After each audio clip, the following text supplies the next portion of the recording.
We're going to take the next 15, 20 minutes to answer some questions about relationships, to answer some questions about love. But I had a thought today.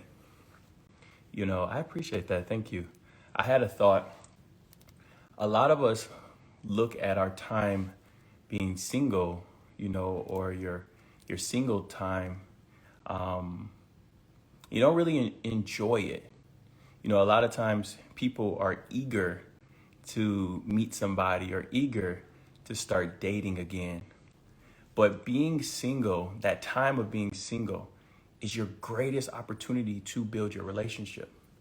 Because guess what? A relationship is two people coming together.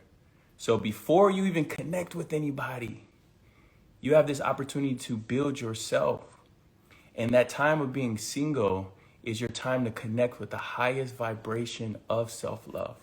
And why self-love? This is something that, we hear a lot of people talking about, because self-love gives you the opportunity to discover yourself. What happens is a lot of people get into relationships and they start dating and they don't even know who they are. So how can someone else really love them and support them in their highest version if they don't even know who they are? And here's another thing. You're not going to be able to be your most authentic, transparent self if you don't know who you are or who you are being or how you're showing up. It's so interesting. So I just I have a program called 21 Day Transformation, and we deal with relationships with mind, body, soul, and purpose.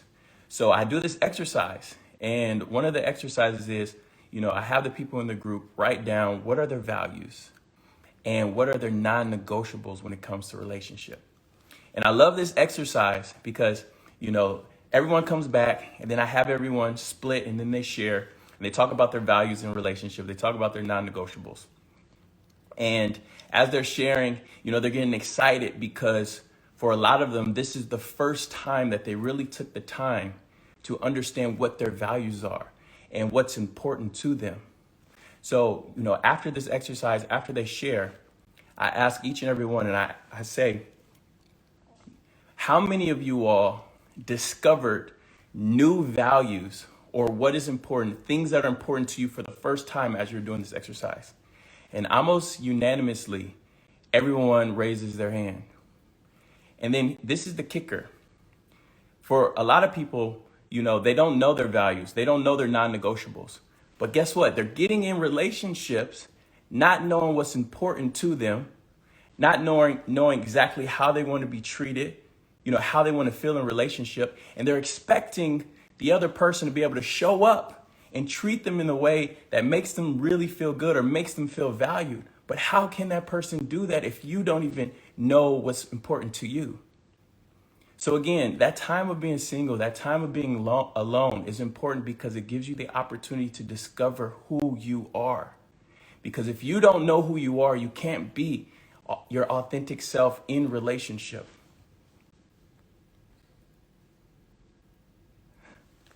And if you guys have any questions, as I'm going, go ahead and write them in. We're going to go over those things. And there's two things that I want to encourage you guys in this time of being single. If you guys are single right now, being single is a time for discovery, discovering what's important to you, discovering what you want, discovering what you don't want, as well as exploration, to really try things, try different, explore, try different things that you've always wanted to do during this time. For example, when I was younger, I always, wanted to sing. I always wanted to sing. Speaking was something that was very important to me. And as I got older, I went and I found a vocal coach, a speech coach, all of these things that were important to me because I wanted to explore. I wanted to discover other parts of myself. Because guess what? When we connect with the highest version of self-love and we attune ourselves to us, our gifts begin to unlock. A lot of times, people are looking for love outside of themselves, but really because they want to express, they want that expression. But a lot of times it's your inner gifts, your inner self that wants to be expressed. So you're looking for the outside validation to fulfill what you feel in the inside. when it's really your inner self, your inner purpose, your inner passions trying to come up. And they're saying, hey, I want some attention. I want some care. But no one else can give you that care. You have to give yourself that care. So when that happens and you connect with self-love, it starts to unlock your gifts. And when your gifts and your talents start to unlock, guess what? Your path of purpose begins to get clear. And then as you're walking in that purpose, you're connecting to a high level of love because you are starting to be activated from your soul, the innermost place of love within you. Somebody just said, I've never been happier in my life now that I'm single.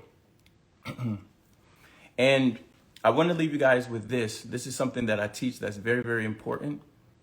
The number one thing that you want to look for before you connect with someone is you want to connect with someone who's, started their spiritual journey, but someone who is committed to their personal growth, committed to personal development. Because if not, as you all are waking up and as you're putting this work in, you will outgrow that person. In the beginning, things may work out. You guys, came together and you see eye to eye.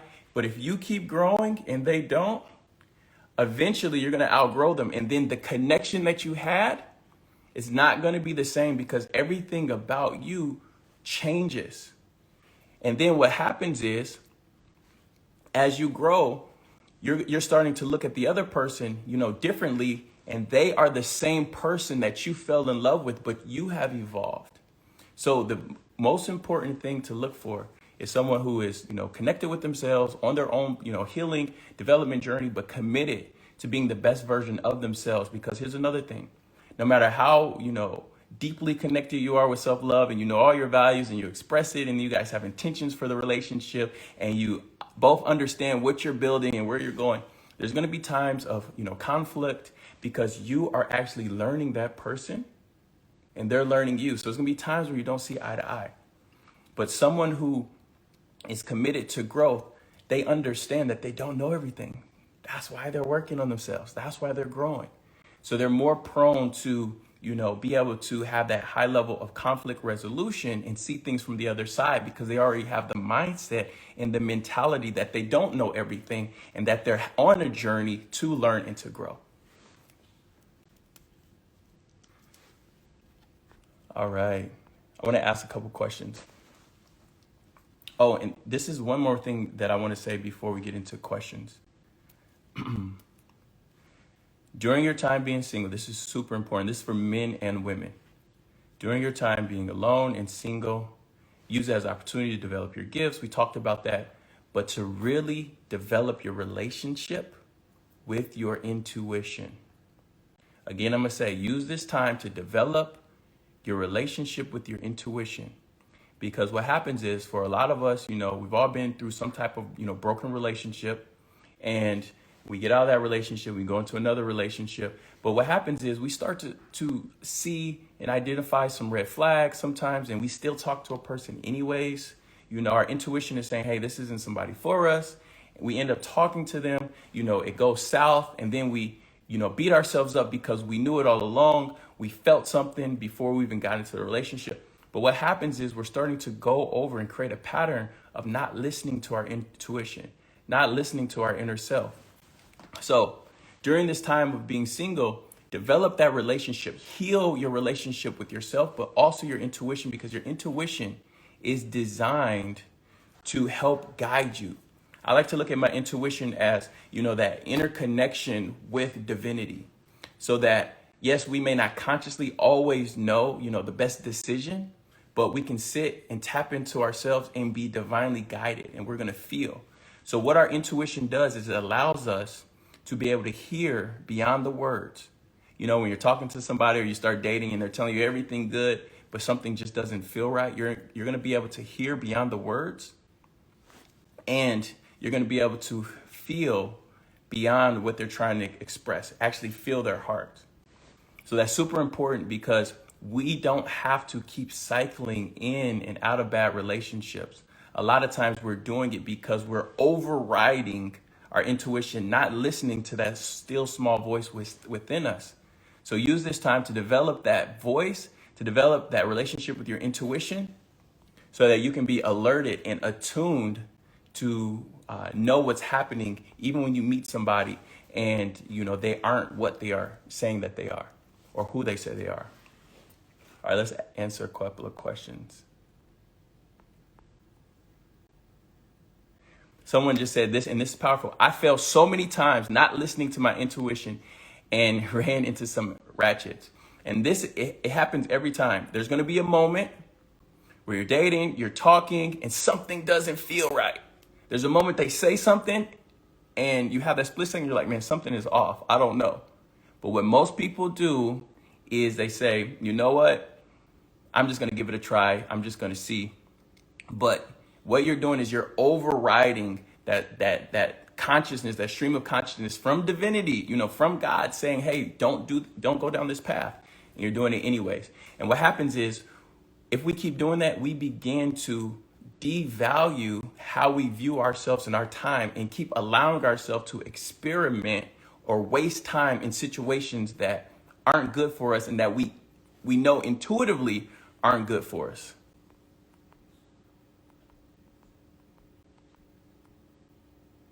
Someone said, surround yourself with those who love you, family and friends, see a therapist.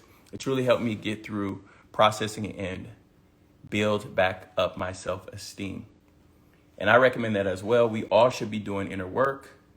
Everyone has some level of trauma. Everyone has healing to do. And if you are developing or starting a relationship with someone who hasn't started to do that work, then you are literally setting yourself up, because that trauma gets triggered in some way. If they're not healing, or they don't know a healthy way how to process or how to, go beyond that, then it's going to come out in the relationship.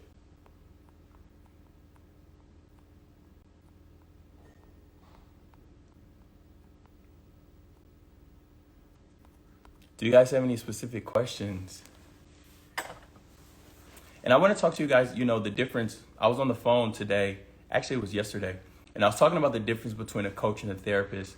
And I don't know if my man Jordan is on here. I saw him pop up earlier, but he gave me this definition, and it makes a lot of sense.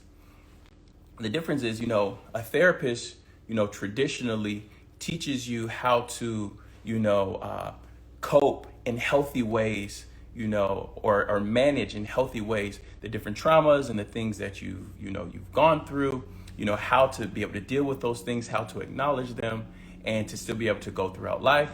Whereas a coach, someone like myself, my goal at the root of it, I am a healer, right? So my goal is to help you heal. Yes, those situations happened, but we want to identify them and help you actually forgive, to let go, and to uproot and allow those things, that energy, to leave your life. And then to learn how to allow other energies like happiness, joy, to come in and take that space within your life. So, my goal is to get you to a place where you are healed and you are whole. So then you can share your story and your experiences to help other people, become whole as well. How do you detach from someone? That's a very good question. There's, a lot of ways that we attach to someone, right? Could be physical attachment, emotional attachment, psychological attachment, so that's a conversation that specifically, if we have a conversation, I can better guide you. But, just, me randomly saying, how to detach from someone, that is something that you specifically would need to know in your particular situation. Somebody said, what do I think about semen retention? Very good question. So I'm gonna share something with you guys. So I'm actively practicing semen retention right now.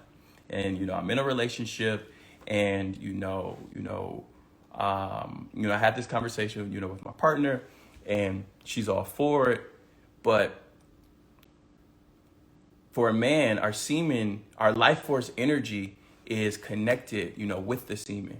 So a lot of times, we're trained that when we have sex, the victory in it is the climax, or to come. But there's a deeper level or deeper understanding, which a lot of people in Eastern cultures, they practice, which is instead of ejaculating and really letting it come out of your body, but to let it inner circulate. So all of that energy, instead of coming out, it actually travels up the spine, up the brainstem, up the brain, and it helps you connect to a higher level of consciousness.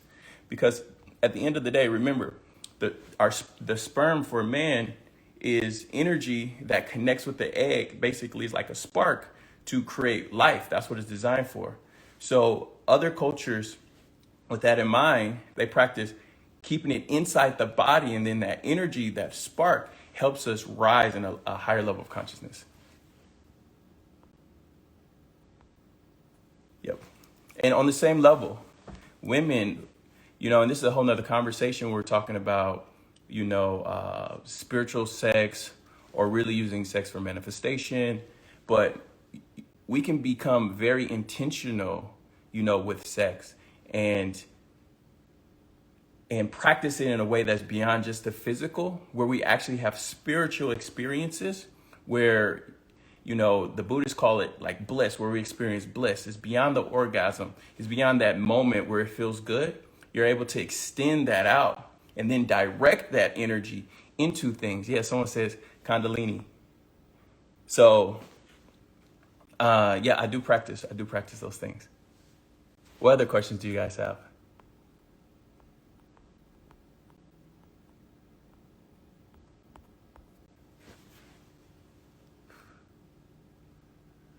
All right. Euphoria. I love that word as well. So, in closing, I want to really encourage you all to, to get very specific on what you want in a relationship, to get very specific of what your intention is for a relationship.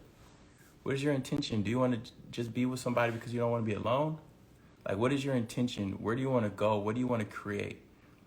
I tell people all the time, and I'll probably say this every live that I get on because it's so important.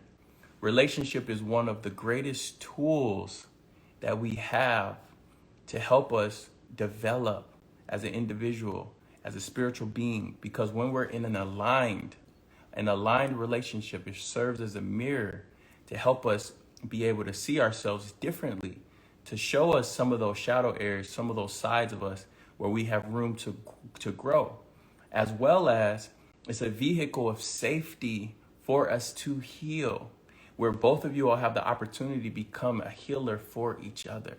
That's in the balanced relationship. But guess what? If a balanced relationship can help you heal and help you have more of an enhanced experience of life, what do you think an unbalanced or a unaligned relationship does? Exactly. It helps you, instead of helping you heal, it tears you down and causes trauma. How many of you guys have trauma because of a relationship? Instead of building you up, it actually tears you down. So 3-month rule, what is the 3-month rule? Are we talking about for sex, the 3-month rule for sex? 2 people put the 3-month rule or the 90-day rule. If that's yes, then push yes. Yes. So here's the thing. I don't subscribe to, it should be a 90-day rule. It should be a 120-day rule, when it comes to sex. Because here's the thing. What's the difference between 90 days and 85 days or 90 days and 120 days? What it should be is because each relationship is different, right? So we can't just say, hey, it's a specific type of rule. But what we can say is before you give your body in connection with anybody, you get to know them. This is what's so crazy. We're talking about a 90-day rule, having to create a rule before we have sex with somebody, right? Now, follow me where I'm going. People do that as a way to extend or have some type of threshold for people to try to wait, hold out, because we're having sex with people the next day. We're having sex with people, after 7 days. We have to get to a place where we value our body and realize that this is our life, right? This is literally our life. So I know in our culture, it's common to have sex with people right away, but you're literally giving your life force energy. You're literally opening up your soul to somebody that you've only known for 24 hours or for a week or for 2 weeks, We have to get to the place where we value ourselves higher than that. And I know a lot of people would say, hey, it has nothing to do with value. It's just, something that I want to do. But a lot of us are being pulled and drawn in that form of connection because we're not connected to ourselves. So we feel like we need to connect with somebody, as well as with the strong pull of lust or desire. An unbalanced desire and lust will lead you astray every single time because it's not in alignment with the highest version of yourself, right? So you have to be able to fill it out, but value yourself enough to get to know a person, to really get to know what do they want, what are they looking for, and have these questions early. It's so very interesting, especially when it comes to women, because I coach a lot of women where, they'll go ahead and they'll have sex with a person, but they're too scared to ask, what the person is really looking for, or, what their values are in a relationship because they don't want to scare the person away. Now, listen to what we're saying. Listen to what you're saying. You'll give your body, who you are, your heart, your soul, everything to a person. You're going to give that to them. But you're too scared to ask them about what they want from you, early on in the relationship because you don't want to scare them away. We have to get to the point where you value yourself enough that if they get scared away, that's the universe telling you that they weren't for you. Think about it. If they get scared away, they weren't the person for you. If you want to have the conversation about, values or what they really want in a relationship, then have that early on so that you guys are moving towards something. If not, you're literally gambling with your life, hoping, trying to convince, trying to have good enough sex, trying to be, fun enough to convince them to build something with you. But you shouldn't have to convince somebody to love you. That's not, the foundation of, a successful relationship.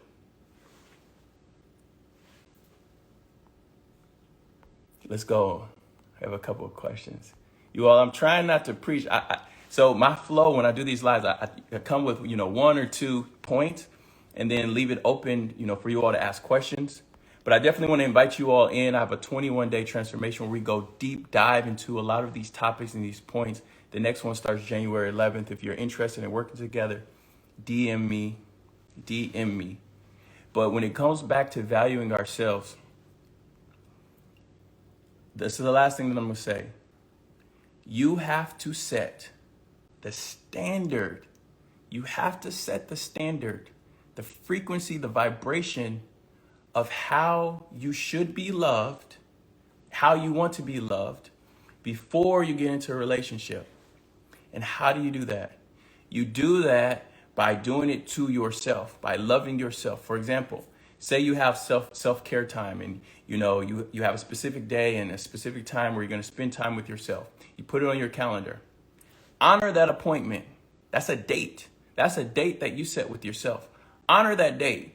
Something comes up and somebody needs you to run and do something, let them know, hey, that's not going to work for me right now. I have, something planned. Can I help you tomorrow? Or can I do it a little earlier in the day? But don't cancel on yourself. Because guess what? When you get in a relationship or you start dating and then the guy cancels on you last minute, you're going to be super upset. But guess what? You have been doing it to yourself. So you're setting the pattern in the universe, showing the universe that this is what I deserve. So you'll attract somebody who treats you that way. So use this time to elevate the level of love that you treat yourself, your commitments, your own personal goals, your own boundaries, your own standards.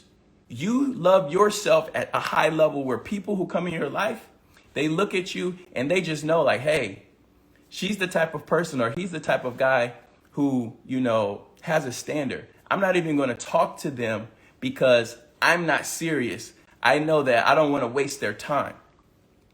Based on how you treat yourself, you can start to repel people who aren't going to treat you at that same standard. But if you play with yourself, if you're not consistent with your goals, or if you're wishy-washy, another thing is you're inconsistent or you don't know what you want, then guess what? You're going to attract people who are inconsistent. They don't know what they want. They're going to play with you.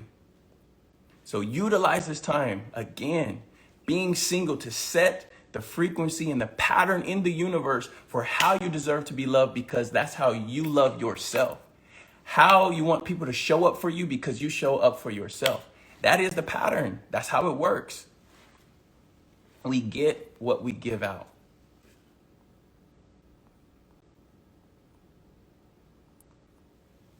All right, Phoenix, this is a very good question. Can you still work on yourself by still being in a relationship? Yes. So I'm going to address this because some of us, we didn't know. We were unconscious, on this spiritual, journey or our personal development. We got in a relationship. It was at that time, but now we're starting to wake up.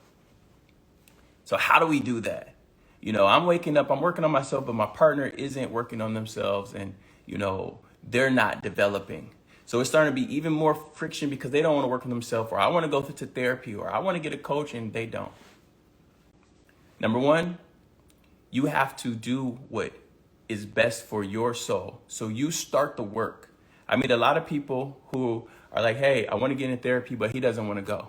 And guess what? She doesn't go to therapy either.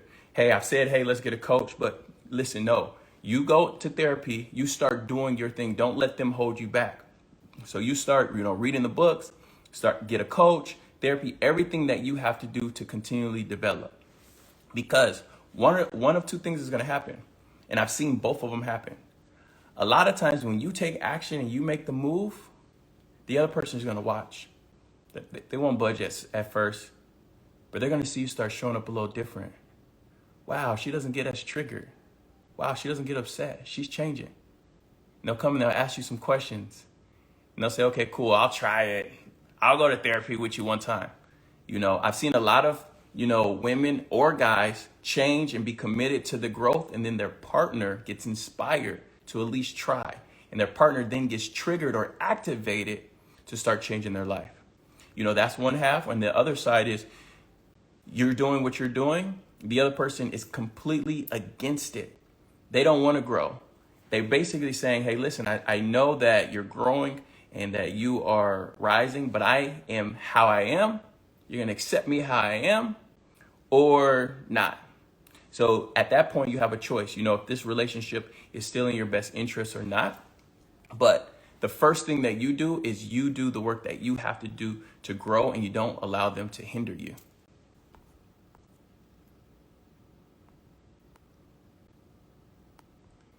Yeah.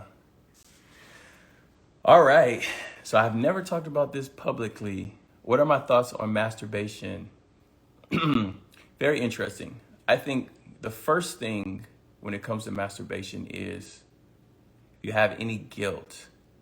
A lot of us, we grew up in, Christian households, or it's even an underlying thing in our culture as a kid and growing up that is bad.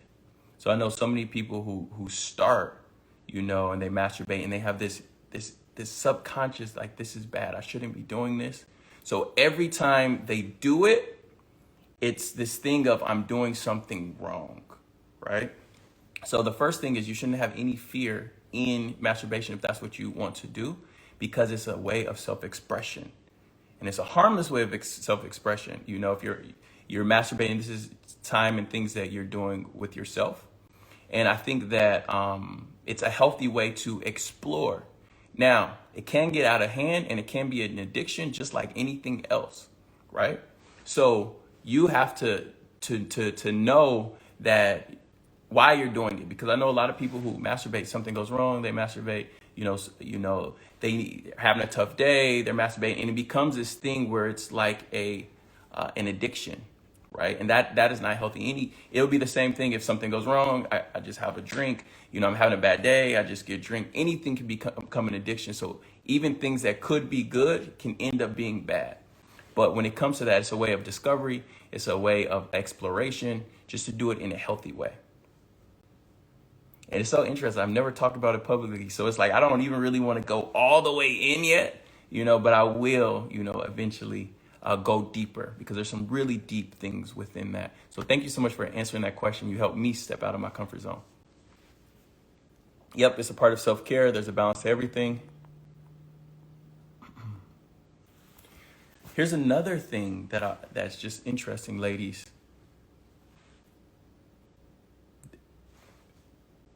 For women, most women, not all women, but for a lot of women to really be able to reach climax, she has to have a strong connection beyond the physical, right?